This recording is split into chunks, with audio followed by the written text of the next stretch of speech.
Good evening friends, मैं हूं नाजिश फराज और आप देख रहे हैं द लोकल जर्नलिस्ट। अभी मैं मौजूद हूं हावड़ा टिकियापाड़ा वार्ड नंबर 20 में। जैसा कि हमारे चैनल द लोकल जर्नलिस्ट ने अभी जो साइक्लोन यहां से गुजरा उसके बाद हर जगह के वाटर लॉगिंग की प्रॉब्लम आप तक रखी थी, उसी सिलसिले में आज हम लोग यहां हावड़ा टिकियापाड़ा वार्ड नंबर 20 में मौजूद हैं, जहां हम बात करेंगे हावड़ा जजेस कोर्ट के एडवोकेट मोहम्मद आरिफ साहब से, जो कि हावड़ा टिकियापाड़ा जामा मस्जिद के सेक्रेटरी भी हैं, कि वो क्या कहते हैं इस मामले की वाटर लॉगिंग का प्रॉब्लम किस तरह से टिकियापाड़ा में सॉल्व किया जा सकता है और इसकी क्या वजूहात हैं। आइए सबसे पहले मैं आरिफ साहब का बहुत बहुत स्वागत करता हूं द लोकल जर्नलिस्ट के चैनल पे। और मैं जैसा कि आप जानते हैं तो लोकल जर्नलिस्ट ने लगातार ये टिकियापाड़ा के मुद्दों को पब्लिक तक पहुंचाने की कोशिश की है और दिखाया है कि वाटर लॉगिंग का प्रॉब्लम किस तरह से अब तक चलता आ रहा था। आपको मैंने देखा है, आप एनआरसी से लेकर के कब्रिस्तान कमेटी से लेकर के हर जगह आपने काम करा है। आप क्या मानते हैं कि ये वाटर लॉगिंग को लेकर आप आगे क्या करने वाले हैं? मैं इस हमारा ये चैनल और हमारे दर्शक और टिकियापाड़ा के अवाम को आप ये खुल करके बताएं। अस्सलाम वालेकुम, नमस्कार। लोकल जर्नलिस्ट नवाजिश साहब, आपका बहुत बहुत शुक्रिया। आप बहुत सारे चीज़ों पर कवर कर भी रहे हैं और अच्छा भी है कि आप इन सब मामलों पर कवर करें। और बहुत सीरियस इशू है ये वाटर लॉगिंग प्रॉब्लम 19 और 20 का। ये 19 और 20 तक ही महदूद नहीं है ये वाटर लॉगिंग प्रॉब्लम। ये वाटर लॉगिंग प्रॉब्लम और भी कई इलाकों से ये मुंसलिक है। लिहाजा आप लोगों को मैं बता दूं कि ये 1-2 दिन या 1-2 साल का प्रॉब्लम नहीं है। ये हम लोग फेस कर रहे हैं सिंस माई चाइल्डहुड, बचपनों से 35 साल, तकरीबन 30-35 साल से ये प्रॉब्लम है वाटर लॉगिंग का। और ये प्रॉब्लम 1 दिन या 2 दिन से हुआ नहीं, आस्ते आस्ते ये काम नहीं करने की वजह से और हम लोग की कोताही की वजह से ये बढ़ गया और आज ऐसा नासूर बन गया है कि आज हम लोग इसमें झेल रहे हैं कि क्या हम लोग आपस में इतने परेशान हैं, यहाँ की फैमिली इतनी परेशान है, बच्चे घर से निकल नहीं पाते हैं जब ऐसा मामला होता है। बारिश एक वक्त होता है और 10 दिन हमको सफ़र करना पड़ता है, हम लोगों को 10 दिन तक सफ़र करना पड़ता है।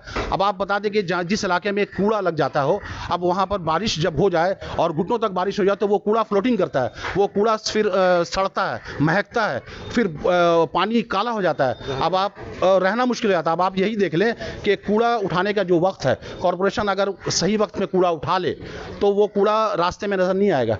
अब कूड़ा आप ये भी सुनने में आता है कि आप घर से कूड़ा फेंकते हैं, आप लोग ये मना कर दें, ये बहुत अच्छी चीज़ है, आप अपने घर से कूड़ा ना फेंकें, मगर कूड़ा फेंकने के लिए जगह भी तो बनाए दें। डस्टबिन ऐसा बने जहाँ कुत्ता या कोई ऐसा जानवर नोच बकोट करके वो कूड़ा का पैकेट छीड़ करके रास्ते में ना फेंक दे। हम लोग फजर की नमाज में आते हैं तो देखते हैं पूरा रास्ता में स्कैटर्ड कूड़ा रहता है। तो इससे क्या होता है कि जब बारिश होता है तो उसके वजह से ये पूरा फ्लोटिंग करके और ज़्यादा स्मेल हो जाता है। तो यही मामला है और सारे मामलात है, बहुत सारे मामलात ये हैं कि जिस वक्त सीपीएम का दौर था उस वक्त काम बहुत शानदार हुआ, उसी वक्त काम हो रहा था अंडरग्राउंड सीवरेज का। वो काम को आया क्यों नहीं किया जा रहा है? वो काम में टीएमसी सरकार जो 11 सालों से है वो काम क्यों नहीं कर रही है? तो आप सर, आपको क्या लगता है इसका क्या सल्यूशन है? और पब्लिक जो है यहाँ की, वो पब्लिक का बहुत अहम रोल होता है किसी भी चीज़ में, तो आप किस नज़र से इस सॉल्यूशन को देखते हैं? और पब्लिक का रोल आप खुल के पब्लिक को बताएं ताकि इस चीज़ को मतलब जो परमानेंट जो सॉल्यूशन है वो निकल पाए। देखिए, पब्लिक अवेयर है, पब्लिक अवेयरनेस हो चुका है। अब यहाँ कि इतना कंजस्टेड इलाका है, रहने की बहुत तकलीफ है, हमारे सब रास्ते ऊंचे हो रहे हैं। अब ये देखिए, कॉन्ट्रैक्टर जो कॉरपोरेशन से जो कॉन्ट्रैक्टर आते हैं उनको छिल करके बंगाली इलाका में आप जाइएगा तो 2-2 साल काम नहीं होता। क्यों? आप उसके ऊपर ढलाई पर ढलाई नहीं होने देते हैं उन लोग। मगर हम लोग का क्या है कि रात गुल काम हो जाता है, हम लोग सुबह उठ के देखते हैं कि उसी पर एक और लेयर बन जाता है। लेयर पे लेयर हर 2 साल 5 साल में अगर होगा तो आपका जो होल्डिंग है सब तो नीचे हो जाएगा। और होल्डिंग नीचे हो जाएगा तो पानी आपका जम जाएगा। जितने दोस्त मस्जिद जितना ऊपर था, आज मस्जिद देखिए वो नीचे हो गया, रास्ता ऊपर हो गया, तो पानी कहाँ से? पानी तो घुस जाएगा, वो पानी आपका फ्लो के साथ निकलेगा नहीं। अब आपका जो फ्लो है, हमेशा जो हम लोग बचपन से देखते आए हैं, 2 जनरेटर लग के पानी को टाना जाता है बाईपास की तरफ। आज 5 जनरेटर लगा, कल 7 जनरेटर लगा। That is not the permanent solution. Permanent solution यही है कि वो पूरा अंडरग्राउंड सीवरेज अगर आपका इस तरफ से बह रहा है, इस तरफ से काम हुआ है कदमतल्ला, इच्छापुर, आरूपाड़ा तक, तो वो काम को कैरी कीजिए, वो काम को सही करवाइए। और अगर नहीं तो फिर इस तरफ से अगर आप ले जाना चाह रहे हैं गंगा की तरफ, तो गंगा पे ले आने के लिए डायरेक्ट आप बारिश के पानी को, डायरेक्ट नाली के पानी को, डायरेक्ट रास्ते के पानी को आप नहीं ले जा सकते। ये सुप्रीम कोर्ट का रूलिंग है। आपको उसको फर्टिलाइज करना पड़ेगा, आपको रिसाइकलिंग करना पड़ेगा, आपको रिसाइकलिंग प्लांट बनाना पड़ेगा, जो कि आरूपाड़ा की तरफ बना हुआ है, करोड़ों का प्लांट बना हुआ है। तो पानी जिस तरफ से अंडरग्राउंड सीवरेज का काम हुआ था इम्तियाज़ के वक्त में, इम्तियाज़ अहमद MIC के वक्त में, वो काम पेंडिंग इसलिए हो गया कि उनका टर्म्स खत्म हो गया, काम रुक गया। उस वक्त काम ज़्यादा हुआ था। अब जो हर काउंसलर काम करते हैं वो सबकी वो जो काउंसलर आएगा वो सफाई करेगा।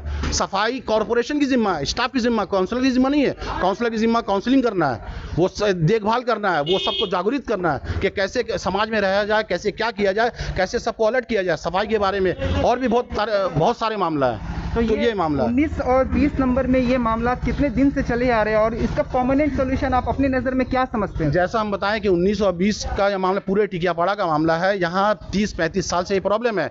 और ये आप जहाँ खड़े हैं, हम लोग जहाँ खड़े हैं, 19 नंबर ये हमारा जामा मस्जिद पड़ता है, और ये 20 नंबर का पूरा नाली है। आप ये नाली देख लीजिए, ये 19 नंबर और 20 नंबर का ये पूरा गली है। हम लोग ये गली देखना चाहेंगे। कैमरामैन आप थोड़ा उस तरफ दिखाने की कोशिश करें। वो देखिए कूड़ा, और देखिए आगे थोड़ा आगे बढ़ते जाए यहाँ सर, आप लेके जाए, हम आपको तस्वीरें दिखा। आप देखिए कि ये जाम होता है इस तरफ। आइए ये देखिए आप नाली का हालत जो है, साइड हो जाइए थोड़ा, 1 मिनट। ये देखिए आप, ये रास्ता का स्लैब टूटकर नाली में पड़ा हुआ है, ये पड़ा रहता है। कौन बनाएगा? ये पब्लिक नहीं बनाएगा, ये कॉर्पोरेशन का जिम्मेदारी है, ये कॉर्पोरेशन की जिम्मेदारी है।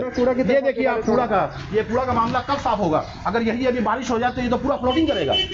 ये फ्लोटिंग करेगा तो किसकी जिम्मेदारी है ये? अब आप सफाई नहीं कीजिएगा, हफ्ता भर सफाई नहीं होता। क्यों? मालूम है कि 19 और 20 का मामला है। क्या 19 वाला बोलता है 20 और 20 वाला बोलता है 19? तो हम लोग कहाँ जाएंगे? ये पब्लिक कहाँ जाएगी? बेवकूफ़ है। एक दिन का ये मसला नहीं है।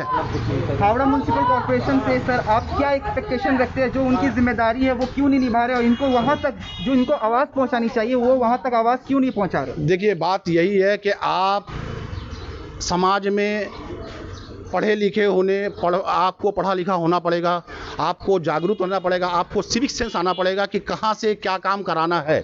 आपको पता ही नहीं है कि कौन पैसा कहाँ से आता है, कहाँ से क्या काम कराना है, तो आप करिएगा क्या? पैसा आके वापस हो जाता, पैसा आके दलाल लोग खा लेता, पैसा आके कमीशन खोर खा लेता है, तो काम कैसे होगा? आज अगर आप सही जगह पहुँचिएगा अपने लेटर से, अपने काम से, अपने लोगों के एहतिजाज से, तो काम ज़रूर होगा। और यहाँ काम हुआ भी है और काम हो भी रहा। अभी देखिएगा आप 10 दिनों से बाईपास में बहुत ज़बरदस्त काम हो रहा है। ये जब से चेयरमैन साहब अपने चेयर संभाले हैं, अरूप राय साहब, जो 3 बार जीतकर MLA कॉन्स्टिट्यूशन, हमारे लिए, हम लोगों के लिए बहुत खुशी की बात है। तो वो काम हो रहा है, मगर that is not the permanent solution. Permanent solution is that पूरे इलाका में अंडरग्राउंड सीवरेज का जो काम है, नाला, मेन काम नाला में जाकर पानी हो, वही पानी फ्लो करके कहीं आप ले जाइए। नंबर 1। नंबर 2, 50 सालों से सब नाली टूटा हुआ है, सब स्लैब टूटकर नाली में ब्लॉक किया हुआ है, तो पानी निकलेगा कैसे? और रास्ता टूटकर नाली में एडजॉइंट हो गया है। तो ये सब चीज़ आपको नए तरीके से कंस्ट्रक्ट करना पड़ेगा। ये जो स्लैब वाला सर आप बोल रहे हैं, लोकल जर्नल्स की टीम ने पब्लिक रिव्यू किया, पब्लिक से बात की कि आखिर ये कचरा जो साफ हो रहा है तो पानी का मसला हल क्यों नहीं हो रहा है? तो कुछ पब्लिकों का ये कहना है कि जो दुकानें होती हैं उसके 3-4 फुट आगे तक स्लैब निकाल दिया जाता है, जिसकी वजह से प्रॉपर ढंग से सफाई नहीं हो पाती है। सर इस मसले को आप किस नज़र से देखते हैं? उनका जो कहना है क्या वो सही है और इस पर किस तरह से हल निकलना चाहिए? ये 30-35 साल का प्रॉब्लम हमने बताया वाटर लॉगिंग का। स्लैब कंस्ट्रक्शन की जिम्मेदारी को रोकना और बनाना हमारे वार्ड के गार्जियन काउंसलर होते हैं, उनकी जिम्मेदारी है। जब वो काउंसलर रहें तो इस पर ज़रूर करें, इसलिए कि इलीगल पार्किंग भी अच्छी चीज़ नहीं है, इलीगल स्लैब कंस्ट्रक्शन भी अच्छी चीज़ नहीं है। आप दुकान लीजिएगा 10 लाख का और आप रोड पर आ जाइएगा, 10 लाख का जगह को आप घेर कर मार्बल टाइल से आप बना दीजिएगा, फिर सफाई का कैसे होगा? कॉर्पोरेशन वाला आएगा तो सफाई कैसे करेगा? वो तो नहीं, वो अपना जिम्मा, वो आएगा 10 स्टाफ को लेकर, उसको जहाँ मौका मिलेगा वो अपना सफाई करके चला जाएगा, वो आपका स्लैब उठा नहीं पाएगा, इसलिए कि वो टाइल्स मार्बल से वो पक्का हो चुका है। आप रोड पर चले जाइए, ऐसे 100 ऐसे दुकान है जो अपने सामने मार्बल्स और टाइल्स लगाकर उसको फर्निश कर चुके हैं ताकि अब उसमें लोग चल पाएं, कस्टमर बन पाएं। मगर इसको पूरे समाज, 3 लाख की आबादी है, 3 से 4 लाख की आबादी है, सफ़र तो सब कर रही है ना। 100 दुकान की वजह से 3 लाख की आबादी सफ़र कर रही है। एक और चीज़ सर नज़र आती है, जहाँ तक हमने पब्लिक से बात की, पब्लिक का कहना है कि प्रॉपर कचरा फेंकने के लिए, कूड़ा फेंकने के लिए कोई जगह नहीं है, डस्टबिन का इंतजाम नहीं देखा जाता है, घरों में डस्टबिन नहीं है पहुंच रहे हैं, या इलाके में डस्टबिन नहीं है। सर इसमें ये किसकी जिम्मेदारी है? वो डस्टबिन पहुंचाना जगह जगह पे, ताकि लोग बाहर कचरा ना फेंके और जगह पे फेंके। ये रूलिंग पार्टी की जिम्मेदारी है। जो पार्टी रूलिंग में है, जो सरकार जीतेगी, उसके रिप्रेजेंटेटिव लीडर्स TMC को हो, कांग्रेस को, उनकी जिम्मेदारी है घर घर डस्टबिन पहुंचाए।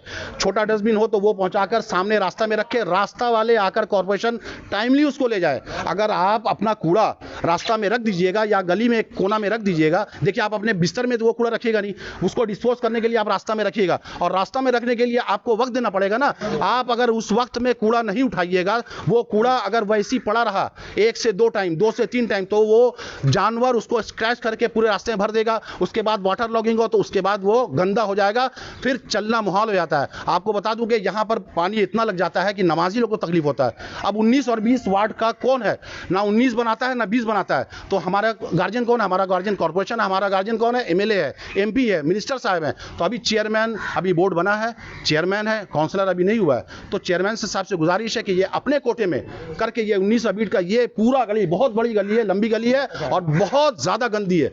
इतना गंदा ये इलाका है, इसको दुरुस्त करना बहुत बेहद ज़रूरी है। ना कि ये इलाका है, बल्कि और बहुत सारी गली है। गंगाराम बैराज लाइन का मैंने जायज़ा लिया, वो उसकी भी हालत बहुत ज़्यादा डिलेपरेटेड है, कंडीशन बहुत ख़राब है। नाला जमा हुआ है, 10 फुट का नाला है, उसमें 7 फुट आप अगर पूरा गंदा रहेगा, 3 फुट पानी रहेगा तो फ़ायदा क्या?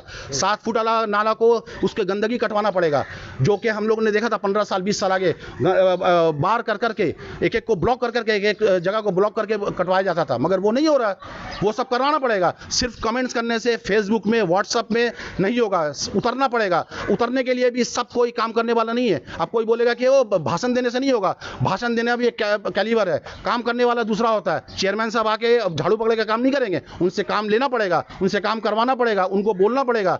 वो हमारे आंख नाक कान हमारे कौन है? हमारे लीडर के आंख नाक कान है ना। हमारे लीडर की जिम्मेदारी बनती है, जो 8 बजे जाके सवेरे बैठा रहते हैं, उनके घर में बैठते हैं, उनकी जिम्मेदारी है कि वो जहां उन लोग को बोले सर ये इलाका में ये कंडीशन खराब है, हम लोग उनको जिताए हैं, हम लोग कब उनसे मिलेंगे?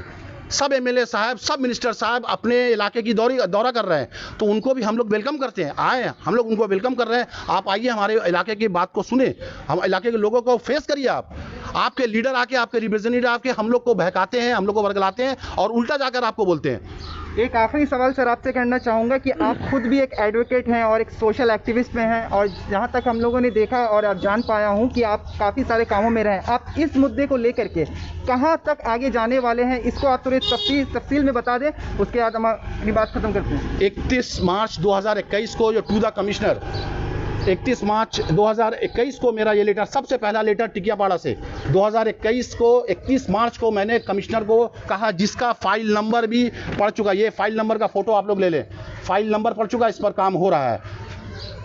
कोई यहाँ के लीडर बता दे कि उसके फाइल नंबर पे कोई काम हो रहा है। ये जिम्मेदारी मेरी नहीं है, ये जिम्मेदारी उन लीडरों की है, वो रिप्रेजेंटेटिव की है। हम लोग उनको चुन कर लाते हैं, तो ये जिम्मेदारी किसकी है?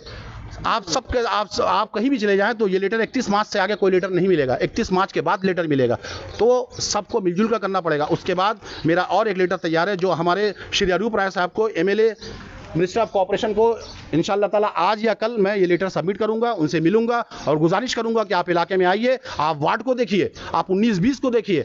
आप यहाँ परमानेंट सॉल्यूशन वाटर लॉगिंग का इस बार करना ही पड़ेगा। और आपको बता दें कि इस बार it is very tough game. जैसा आप लोग चाहते थे कि बस पैसा फेंको, तमाशा देखो, इस बार काउंसलर हम लोग चेहरा, हम लोग काबिलियत, सलाहियत पे हम लोग देंगे। हम लोग अब पुराना ये सब खत्म हो जाएगा। लोग बहुत परेशान है, इस बार लोग बहुत ज़्यादा परेशान है। आप मेरे जैसे हज़ारों को लीजिएगा तो यही जवाब मिलेगा जो मुझसे मिल रहा है।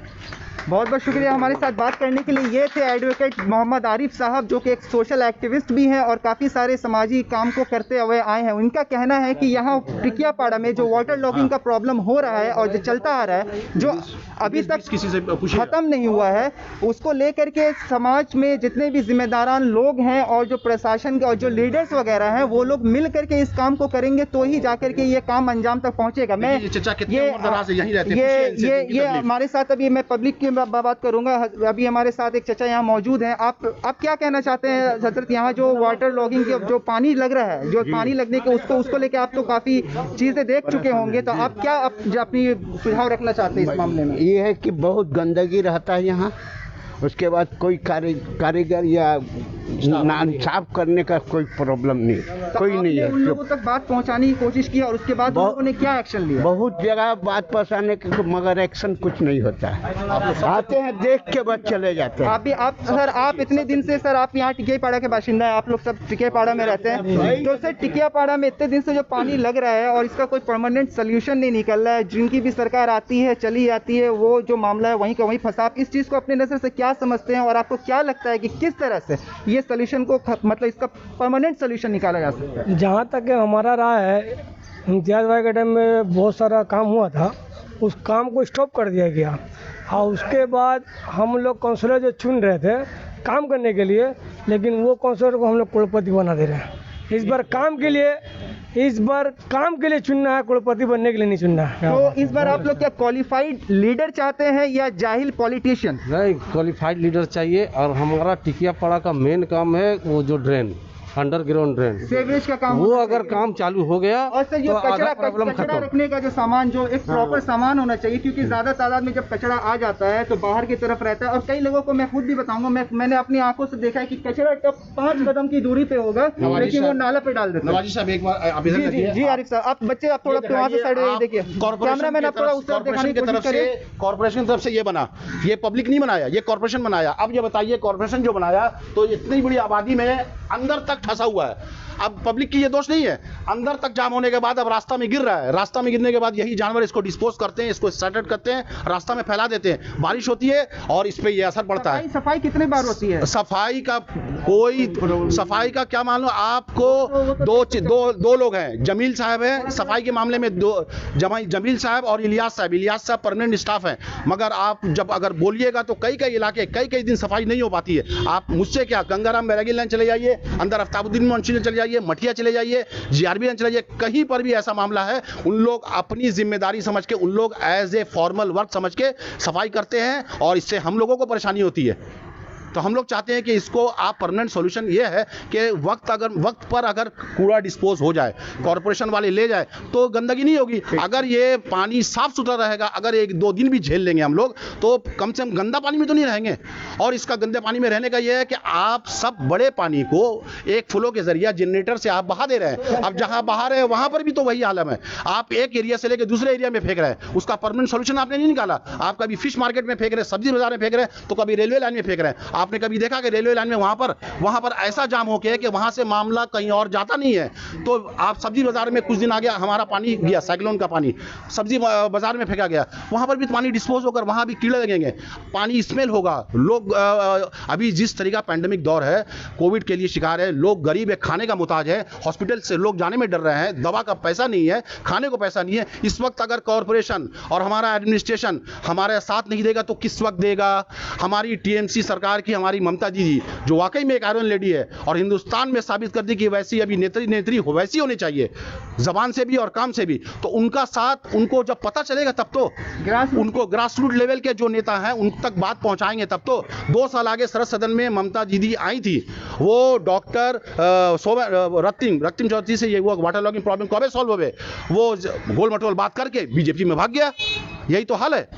तो काम करवाना पड़ेगा, लग के काम करना पड़ेगा, काम का प्रोसीजर जानना पड़ेगा, कहाँ से पैसा आता है, कहाँ जाता है, कितना खर्चा होता है। हम लोग हिसाब लेने वाले नहीं रहेंगे ना तो चोर पैदा होगा। हिसाब लेना हम लोग को सीखना पड़ेगा, काम करवाना सीखना पड़ेगा और हम लोग को खुद को भी सफाई रखना पड़ेगा। और हम लोग की भी जिम्मेदारी है कि अपने काउंसलर, अपने लीडर, अपने टीएमसी रिप्रेजेंटेटिव का साथ दें या किसी भी नेता का साथ दें जो ये काम में मुलविस है। जैसा कि आप देख रहे थे कि टिकियापाड़ा के लोगों का क्या मानना है और क्या कहना है कि इन सब मामलों में कचरा जो देख रहे हैं, अभी हमने आपको दिखाया कि यहाँ कूड़ा का क्या हाल बना हुआ है। यहाँ सफाई का कोई टाइमिंग नहीं है, सफाई ना होने की वजह से यहाँ के इस तरह के माहौल बने हुए हैं। और जो जैसा कि हमने अभी एडवोकेट आरिफ साहब से बात की, उनका मानना है कि इस बार उन्हें बदलाव चाहिए, ना कि सिर्फ लीडर के रूप में बल्कि जितने अवाम है सबको एक साथ आके खड़े हो करके ये काम करवाना पड़ेगा, तब जाकर के ये होगा। सारे लोग तो ऐसी जनरली क्या चाहते हैं ना, ये काम होना चाहिए कि नहीं? बिल्कुल।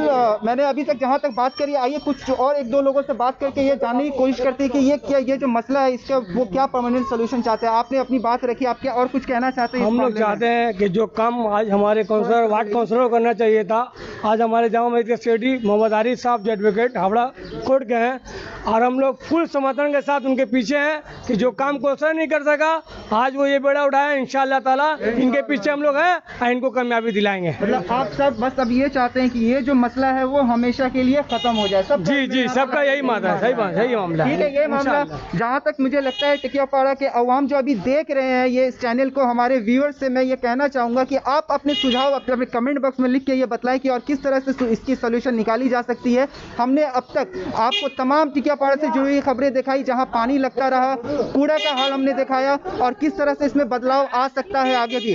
फिलहाल हावड़ा टिकियापाड़ा से मोहम्मद शान अली के साथ मैं Nazish Faraz, the local journalist. Thank you.